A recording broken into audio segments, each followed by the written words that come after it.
नमस्कार मैत्रिणींनो, मी रुपाली. मी आज तुम्हाला बटाट्याची चिप्सची रेसिपी दाखवणार आहे. तर मी हे 3 किलो बटाटे घेतलेले आहे. बटाटे आपल्याला हे एक दिवस आपल्याला पाण्यात टाकून घ्यायचे आहे.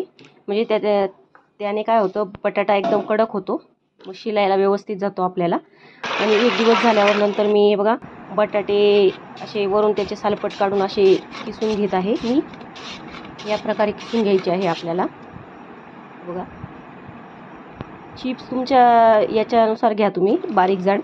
मी थोडे मीडियमच घेतलेले आहे. सगळे चिप्स असे किसून झाले की रात्रभर ते राहू द्यायचे आहे. आणि मग दुसऱ्या दिवशी आपल्याला 4 ते 5 पाण्याने स्वच्छ धुवून घ्यायचे आहे. जेवढे तुम्ही धुवाल तेवढेच आपले चिप्स एकदम पांढरे शुभ्र असे येतात.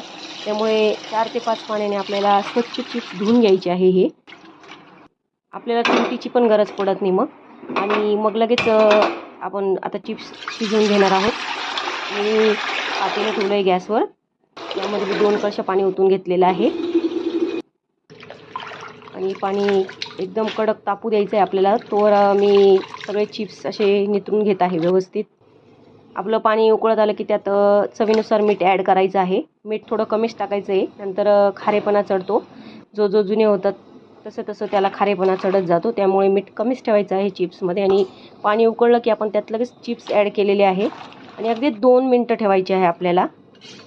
थोडंसं खालीवर करून अगदी 2 मिनटं ठेवायचे आहे. आणि लगेचच बाहेर काढून घ्यायचे आहे. कारण पाणी खूप कडक उकळलेलं असलं की चिप्स लगेच अर्धवट असे शिजू द्यायचे. अर्धवट शिजून झालेले आहेत, काढून घ्यायचे आहे. आणि बघा, चिप्स आपले तयार झालेले आहेत. आता मी वाळत टाकून घेते हे चिप्स. बघू शकतात तुम्ही, सगळे चिप्स हे बघा, सगळे असे सुट्टे व्यवस्थित टाकून घेतलेले आहे मी. सुट्टे टाकून घ्यायचे, नाही तर चिटकतात. हे बघा, आपले 2 दिवस चिप्स छान वाळू दिलेले आहे आणि आपले चिप्स रेडी झालेले आहे मैत्रिणी.